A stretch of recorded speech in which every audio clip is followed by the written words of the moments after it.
Orden Mundial, de Henry Kissinger. Capítulo 4. Estados Unidos e Irán. Dos enfoques del orden. En la primavera de 2013, el ayatolá Ali Jamenei, líder supremo de la República Islámica de Irán, figura cuyo rango, entonces y ahora, es superior al de todos los ministros del gobierno iraní, incluido el presidente de Irán y el ministro de Asuntos Exteriores, dio un discurso en una conferencia internacional de clérigos musulmanes loando el advenimiento de una nueva revolución global. Lo que en todas partes se conocía como Primavera Árabe, anunció, era de hecho un despertar islámico de consecuencias mundiales. Occidente se había equivocado al pensar que las multitudes de manifestantes representaban el triunfo de la democracia liberal, explicó Jamenei. Los manifestantes rechazaban la amarga y horrorosa experiencia de copiar políticas, la conducta y el estilo de vida occidentales, porque ellos eran la encarnación misma del milagroso cumplimiento de las promesas divinas. Lo que tenemos hoy frente a los ojos, y no puede ser negado por ningún individuo informado e inteligente, es que el mundo islámico ha emergido de los márgenes de la ecuación social y política del mundo, que ha encontrado una posición prominente y destacada en el centro de los acontecimientos globales decisivos, y que ofrece una mirada fresca de la vida, la política, el gobierno y los desarrollos sociales. Desde la perspectiva de Jamenei, este nuevo despertar de la conciencia islámica abría la puerta a una revolución religiosa global que finalmente acabaría con la autoritaria influencia de Estados Unidos y sus aliados y pondría fin a 3 siglos de primacía occidental. El despertar islámico, que los oradores del ala arrogante y reaccionaria ni siquiera se atreven a llamar por su nombre, es una verdad cuyos signos pueden verse en casi todas las partes del mundo islámico. El signo más obvio es el entusiasmo de la opinión pública, especialmente entre los jóvenes, por revivir la gloria y la grandeza del Islam, por tomar conciencia de la naturaleza del orden internacional de dominación y quitarle la máscara del rostro desvergonzado, opresor y arrogante a los gobiernos y centros de poder que han venido presionando al Oriente Islámico y no islámico. Tras el fracaso del comunismo y el liberalismo, y con el resquebrajamiento del poder y la confianza de Occidente, el despertar islámico resonaría en el mundo entero, profetizaba Jamenei, unificando la umma musulmana global, comunidad transnacional de creyentes, y volviendo a colocarla en el centro del mundo. Esta meta final no puede no crear una brillante civilización islámica. Todas las partes de la umma islámica, en forma de diferentes naciones y países, deben ocupar la posición civilizadora que ha sido especificada en el Sagrado Corán. A través de la fe religiosa, el conocimiento, la ética y la lucha constante, las civilizaciones islámicas pueden donar pensamiento avanzado y códigos de conducta nobles a la umma islámica y a la humanidad entera, y este puede ser el punto de partida para librarse de las actitudes materialistas y opresoras, y de los códigos de conducta corruptos que constituyen los pilares de la actual civilización occidental. Jamenei ya se había explayado previamente sobre este asunto, como señalara ante un auditorio de fuerzas paramilitares iraníes en 2011.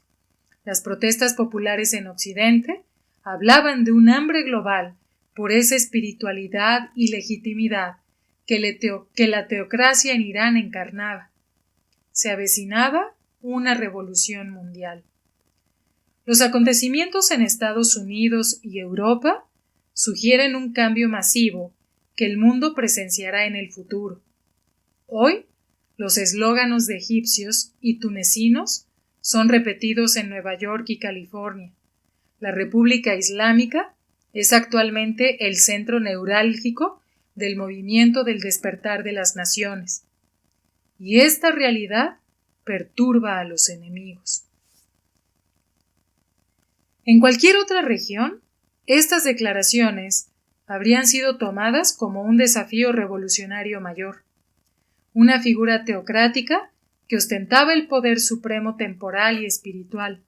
En un país importante, estaba afirmando públicamente el proyecto de construir un orden mundial alternativo opuesto al que practicaba la comunidad mundial. El líder supremo del Irán, contemporáneo, estaba proclamando que los principios religiosos universales, no los intereses nacionales o el internacionalismo liberal, dominarían el nuevo mundo que él profetizaba.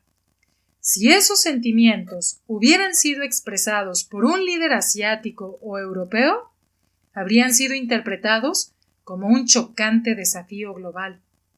Pero 35 años de repetición habían inmunizado al mundo contra el radicalismo de esos sentimientos y de las acciones que los respaldaban. Por su parte, Irán combinaba su desafío a la modernidad con una tradición milenaria de un arte de gobierno de excepcional sagacidad, la tradición estadista de Irán. La primera realización de los principios islamistas radicales como doctrina de poder estatal tuvo lugar en 1979, en la capital donde menos se lo esperaba, en un país diferente a la mayoría de los estados de Oriente Próximo, con una larga e insigne historia nacional y un respeto profundamente arraigado por su pasado preislámico. Por eso, cuando Irán, un estado aceptado dentro del sistema westfaliano, se transformó en adalid del Islam radical tras la revolución del ayatolá Jomeini, el orden regional de Oriente Próximo quedó patas arriba. De todos los países de la región, Irán tiene quizá el sentido de la independencia nacional más coherente y la tradición más elaborada de manejo del Estado basado en los intereses nacionales. Al mismo tiempo, los líderes iraníes tradicionalmente habían traspuesto las fronteras modernas de Irán y rara vez habían tenido ocasión de adherir los conceptos westfalianos de Estado e igualdad soberana. La tradición fundacional de Irán era la del Imperio persa, que en una serie de encarnaciones desde el siglo VII a.C.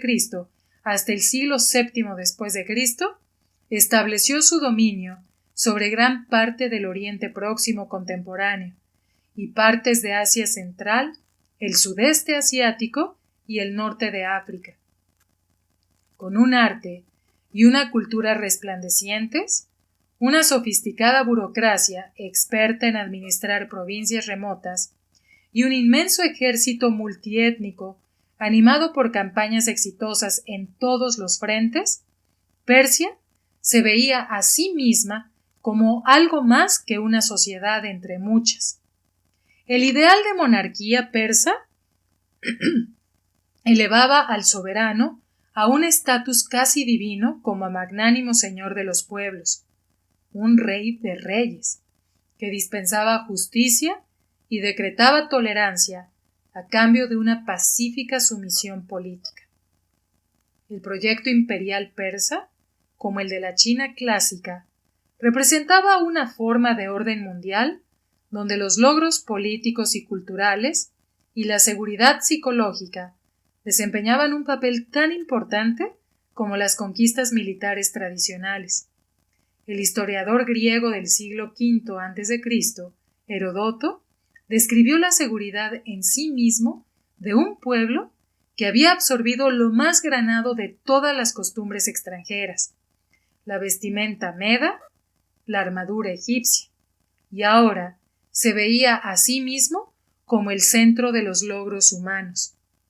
La mayoría se honran a sí mismos, y luego a los que moran cerca de ellos, y luego a los que moran cerca de esos otros, y así sucesivamente, de modo tal que existe una progresión del honor en relación con la distancia.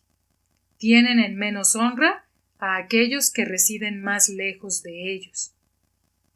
Esto es porque creen ser lo mejor de la humanidad en todo, y porque piensan que los otros son virtuosos en proporción a su proximidad con ellos. Los que viven más lejos son los peores. Unos 2500 años después, esta sensación de serena confianza en sí mismos todavía perduraba, como lo atestigua el texto de un acuerdo comercial de 1850 entre Estados Unidos y la dinastía safávida, que gobernaba una versión reducida pero todavía vasta del imperio persa, integrada por Irán y partes significativas de los actuales Afganistán, Irak, Kuwait, Pakistán, Tayikistán, Turquía y Turkmenistán. Incluso, después de la reciente pérdida de Armenia, Azerbaiyán, Dagestán y el este de Georgia en dos guerras con el Imperio ruso, que estaba en expansión, el Shah se expresaba con la misma seguridad de un Jerjes o un Ciro. El presidente de Estados Unidos de Norteamérica y su majestad tan exaltada como el planeta Saturno, el soberano a quien el sol sirve como estandarte, cuyo esplendor y magnificencia son iguales a los de los cielos, el sublime soberano, el monarca cuyos ejércitos son tan numerosos como las estrellas, cuya grandeza recuerda la de Jamshid, cuya magnificencia iguala la de Darío, el heredero de la corona y el trono de los Kayanis, el sublime emperador de toda Persia, estando igualmente y sinceramente deseosos de establecer relaciones de amistad entre los dos gobiernos, que desean fortalecer con un tratado de amistad y comercio recíprocamente ventajoso y útil para los ciudadanos y súbditos de las dos altas partes contratantes, ha nombrado para este propósito como sus plenipotenciarios en la encrucijada entre Oriente y Occidente, y administrando provincias y dependencias que en su mayor extensión abarcaban desde la actual Libia hasta Kirguistán y la India. Persia fue el punto de partida, o bien el blanco eventual de casi todos los grandes conquistadores del continente euroasiático, desde la antigüedad hasta la Guerra Fría. A través de tantas convulsiones, Persia, como China en circunstancias grosso modo comparables, conservó su distintivo sentido de identidad. En su expansión a través de culturas y regiones vastamente diversas, el imperio persa adoptó y sintetizó sus logros en su propio concepto distintivo de orden.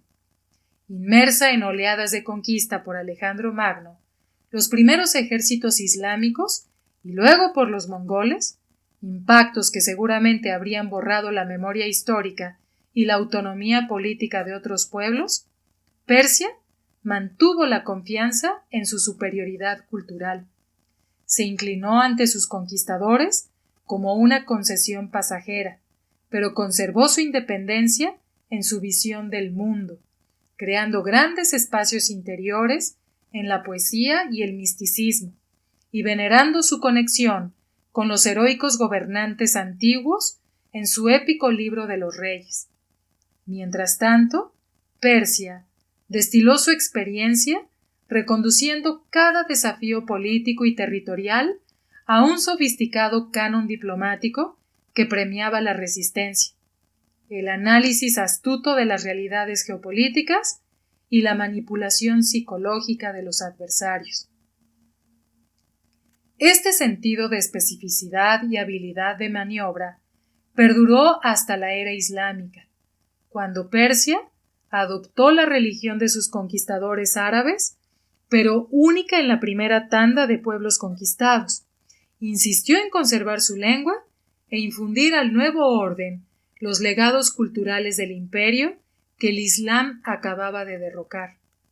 Al final, Persia se convirtió en el centro demográfico y cultural del chiismo, primero como una tradición disidente bajo dominio árabe, después como religión del Estado en el siglo XVI, adoptada en parte para distinguirse y desafiar al Imperio Otomano que crecía en sus fronteras, que era sunita, contrariamente al Imperio Otomano que crecía en sus fronteras, que era sunita. Contrariamente a la mayor parte de las interpretaciones sunitas, esta rama del Islam destacaba las cualidades místicas e inefables de la verdad religiosa y autorizaba el prudente disimulo al servicio de los intereses de los fieles.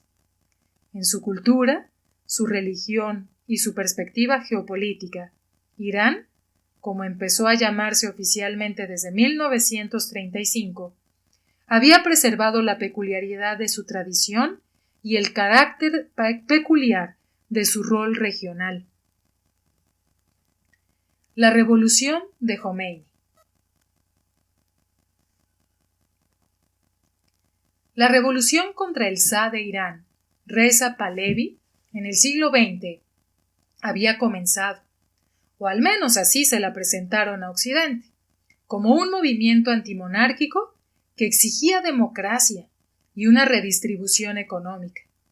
Muchas de sus quejas eran reales, producto de las dislocaciones impuestas por los programas de modernización del Shah y las tácticas arbitrarias de mano dura con que el gobierno intentaba controlar el disenso. Pero cuando en 1979 el ayatolá Ruhollah Jomeini regresó del exilio en París e Irak para reclamar el rol de líder supremo de la revolución, no lo hizo en defensa de programas sociales o de un gobierno democrático, sino en nombre de un ataque contra todo el orden regional y contra los acuerdos institucionales de la modernidad. La doctrina que echó raíces en Irán, bajo Jomeini, no se parecía a nada que se hubiera practicado en Occidente desde las guerras religiosas de la era prewestfaliana. Concebía el Estado no como una entidad legítima por derecho propio, sino como un arma de conveniencia en una lucha religiosa más vasta. El mapa de Oriente Próximo del siglo XX era falso, anunció Jomeini, un invento antiislámico de imperialistas y gobernantes tiránicos egoístas, que habían separado los varios segmentos de la UMA, comunidad islámica, unos de otros, y creado artificialmente naciones separadas. Todas las instituciones políticas contemporáneas de Oriente Próximo y más allá eran ilegítimas, porque no estaban basadas en la ley divina.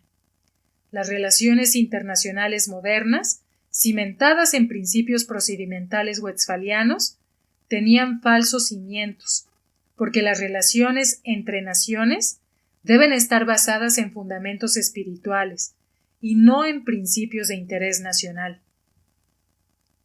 Desde la perspectiva de Jomeini, parangonable a la de Qutb, una lectura ideológicamente expansionista del Corán, señalaba el camino para alejarse de estas blasfemias y dirigirse hacia la creación de un orden mundial genuinamente legítimo. El primer paso sería el derrocamiento de todos los gobiernos existentes en el mundo musulmán y su sustitución por un gobierno islámico. Las lealtades nacionales tradicionales serían aniquiladas, porque es el deber de todos nosotros destronar al Taghut, es decir, a los poderes políticos ilegítimos que hoy gobiernan todo el mundo islámico. La fundación de un sistema político verdaderamente islámico en Irán marcaría, como declaró Jomeini, tras la fundación de la República Islámica de Irán el 1 de abril de 1979, el primer día del gobierno de Dios. Esta entidad no era comparable a ningún otro estado moderno, como declara Mehdi Bazargan, nombrado por Jomeini para el puesto de primer ministro al New York Times. Lo que se necesitaba era un gobierno semejante al que se vio durante los 10 años de gobierno del profeta Mahoma y los 5 años bajo la égida de su yerno Alí, el primer imán chiita. Cuando el gobierno se concibe divino, el disenso es considerado una blasfemia, no oposición política.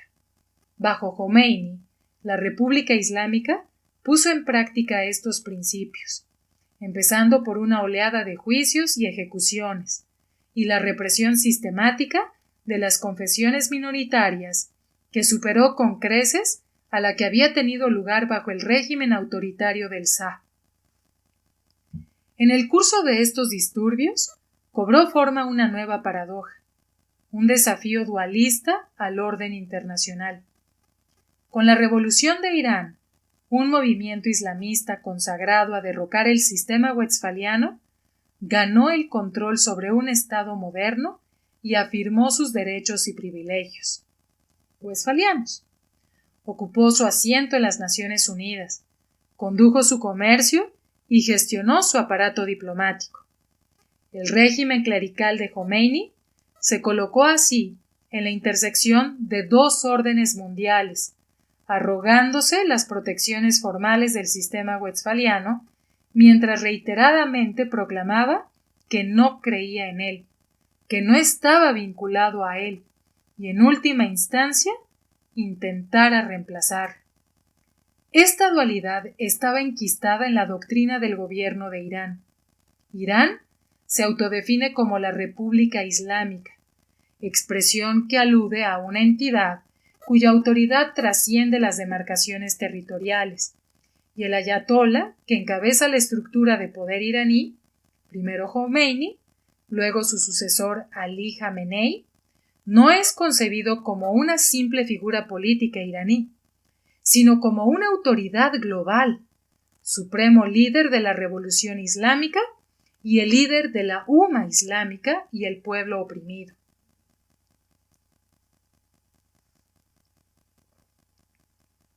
La República Islámica hizo su ingreso en el escenario mundial con la violación masiva de un principio central del sistema internacional westfaliano, la inmunidad diplomática, al tomar por asalto la embajada de Estados Unidos en Teherán y tener como rehenes a sus funcionarios durante 444 días. Un acto reivindicado por el actual gobierno iraní, que en 2014 nombró embajador ante las Naciones Unidas al traductor de los que habían tomado a los rehenes. Con un espíritu similar, en 1989, el ayatolá Jomeini hizo uso de su supuesta autoridad jurídica global al emitir una fatwa, proscripción religiosa, y sentenciar a muerte a Salman Rushdie, un ciudadano británico de ascendencia india musulmana, por haber publicado un libro en Gran Bretaña y Estados Unidos que se consideraba ofensivo para los musulmanes. Aunque simultáneamente mantiene relaciones diplomáticas con los países cuyos territorios se han apropiado parcialmente estos grupos, Irán, en su aspecto islamista, ha apoyado a organizaciones como Hezbollah en Líbano y el ejército de Mahdi en Irak, milicias no estatales que desafían a las autoridades establecidas y recurren al terrorismo como parte de su estrategia. El imperativo de revolución islámica de Teherán ha sido interpretado de manera tal que permite la cooperación a través de la división sunita-chiita para promover intereses antioccidentales más amplios, incluida la provisión de armas al grupo yihadista sunita Hamas contra Israel, y según algunos informes, la de los talibanes en Afganistán. El informe de la Comisión del 11S y las investigaciones de un complot terrorista en 2013 en Canadá sugieren que los operativos de Al-Qaeda han tenido margen para operar también desde Irán. Sobre la necesidad de derrocar el orden mundial existente, los islamistas de ambos bandos, sunitas y chiitas, están en líneas generales de acuerdo. Por muy rígida que haya sido la división doctrinal sunita-chiita surgida en Oriente Próximo a comienzos del siglo XIX, las ideas de Shadid Qutb eran esencialmente idénticas a las propuestas por los ayatolás políticos de Irán. La premisa de Qutb de que el Islam reordenará y en última instancia dominará el mundo resuena en los hombres que han vuelto a moldear a Irán en la fundición de la revolución religiosa. Las obras de Qutb circulan ampliamente en Irán, algunas traducidas por el propio ayatolá Ali Jamenei. Como escribió Jamenei en su introducción de 1967 a la obra de Qutb, The Future of This Religion, este autor elevado y grande ha intentado, a lo largo de los capítulos de este libro, introducir primero la esencia de la fe tal y como es, y luego, tras mostrar que es un programa de vida, confirmar con sus elocuentes palabras y su particular visión del mundo que en última instancia el gobierno mundial quedará en manos de nuestra escuela y que el futuro del mundo pertenece al Islam. Para Irán, que representa la rama minoritaria chiita en esta empresa, la victoria podía vislumbrarse como una sublimación de las diferencias doctrinales en pos de objetivos compartidos. Hacia este fin, la Constitución iraní proclama la meta de la unificación de todos los musulmanes como una obligación nacional. De acuerdo con el sagrado versículo del Corán, esta tu comunidad es una comunidad única, y yo soy tu Señor, así que venérame. Todos los musulmanes forman una sola nación, y el gobierno de la República Islámica de Irán tiene el deber de formular sus políticas generales con la perspectiva de cultivar la amistad y la unidad de todos los pueblos musulmanes, y constantemente debe empeñarse para alcanzar la unidad política, económica y cultural del mundo islámico. No se hace hincapié en las disputas teológicas, sino en la conquista ideológica. Como expresara Jomeini, debemos esforzarnos por exportar nuestra revolución al mundo entero, y debemos abandonar toda idea de no hacerlo, porque el Islam no solo se niega a reconocer cualquier diferencia entre los países musulmanes, sino que es el defensor de todos los pueblos oprimidos. Esto requeriría un combate épico contra Estados Unidos, el saqueador universal, y las sociedades materialistas comunistas de Rusia y Asia, como asimismo contra el sionismo e Israel. Jomeini y sus secuaces chiitas revolucionarios difieren, sin embargo, de los islamistas sunitas, y esta es precisamente la esencia de su rivalidad fratricida, en que proclaman que la revolución universal será coronada con el advenimiento del Mahdi, que retornará del ocultamiento. Está presente, pero no es visible, para asumir los poderes soberanos que el líder supremo de la República Islámica ejerce temporalmente en su lugar.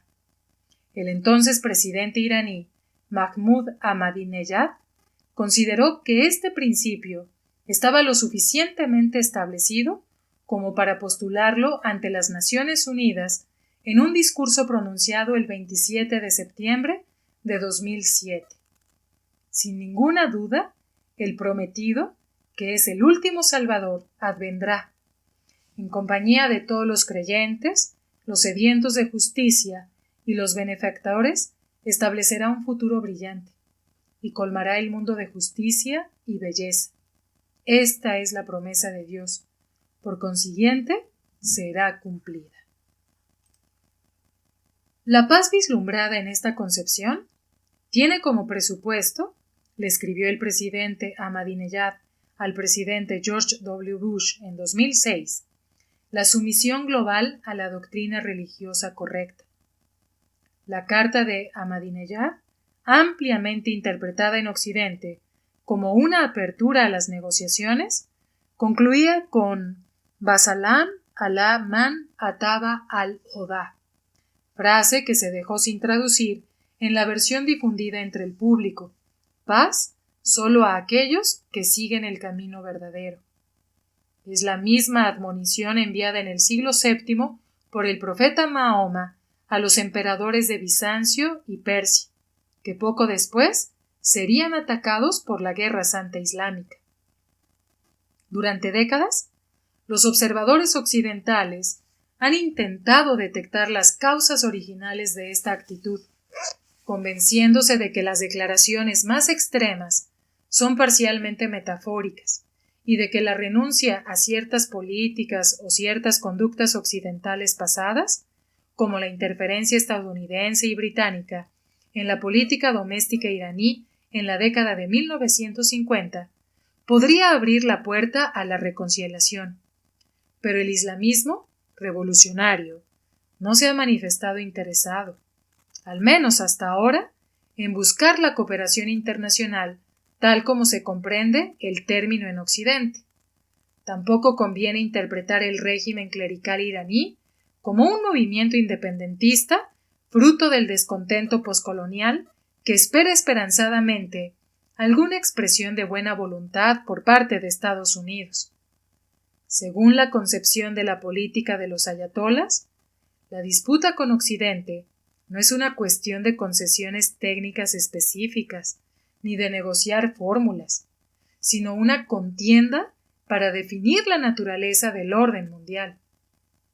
Incluso, en un momento que Occidente saludó como un nuevo espíritu de conciliación, una vez concluido un acuerdo interino por el programa nuclear iraní con los 5 miembros permanentes del Consejo de Seguridad, más Alemania, el líder supremo de Irán, Jamenei, declaró en enero de 2014: maquillando el rostro de Estados Unidos, algunos individuos intentan borrar la fealdad, la violencia y el terror de esa cara, y pretenden presentar el gobierno norteamericano al pueblo iraní como si fuera afectuoso y humanitario. ¿Cómo podrían cambiar un rostro tan feo y criminal frente al pueblo iraní utilizando apenas un poco de maquillaje? Irán no violará lo que ha acordado, pero los estadounidenses son los enemigos de la revolución islámica, son los enemigos de la República Islámica, son los enemigos de esta bandera que vosotros habéis izado. O, como lo expresara Jamenei, con algo más de delicadeza, en un discurso pronunciado ante el Consejo Guardián de Irán en septiembre de 2013. Cuando un luchador está luchando con un oponente y por razones técnicas muestra flexibilidad en algunos lugares, no debe olvidar quién es su oponente. Esta situación no está inevitablemente destinada a perpetuarse. Entre los estados de Oriente Próximo, Irán es el que quizá ha tenido la experiencia más coherente de grandeza nacional y la tradición estratégica más larga y sofisticada. Ha preservado la esencia de su cultura durante 3000 años, a veces como un imperio extendido, durante muchos siglos, mediante la habilidosa manipulación de los elementos circundantes. Antes de la revolución de los ayatolas, la interacción de Occidente con Irán había sido cordial y cooperativa por ambas partes, basada en un percibido paralelismo de los intereses nacionales. Irónicamente, la llegada de los ayatolas al poder fue favorecida en sus últimas etapas por la disociación de Estados Unidos del régimen existente, en la errónea creencia de que el cambio que se avecinaba aceleraría el advenimiento de la democracia y fortalecería los lazos con Irán. Estados Unidos y las democracias occidentales deberían abrirse a fomentar relaciones cooperativas con Irán. Lo que no deben hacer es fundamentar esa política en una proyección de su propia experiencia interna, considerándola inevitable o automáticamente relevante para otras sociedades, especialmente la iraní. Deben admitir la posibilidad de que la invariable retórica de una generación esté basada en la convicción antes que en la pose, y que habrá tenido cierto impacto sobre buena parte del pueblo iraní. Un cambio de tono no es necesariamente una vuelta a la normalidad, en especial cuando las definiciones de normalidad difieren de una manera tan fundamental. También incluye, y es el caso más probable, la posibilidad de un cambio de táctica para alcanzar metas que en sustancia no han cambiado. Estados Unidos debe estar abierto a una reconciliación genuina y hacer esfuerzos coherentes para facilitarla. Pero para que esos esfuerzos triunfen, es esencial tener un sentido claro de la dirección, en especial sobre el tema clave del programa nuclear iraní. Esta situación no está inevitablemente destinada a perpetuarse. La proliferación nuclear e Irán. El futuro de las relaciones iraníes-estadounidenses dependerá, al menos a corto plazo, de la resolución de un tema aparentemente técnico-militar. Mientras escribo estas páginas, puede estar produciéndose un cambio potencialmente histórico en el equilibrio militar de la región y también en su equilibrio psicológico.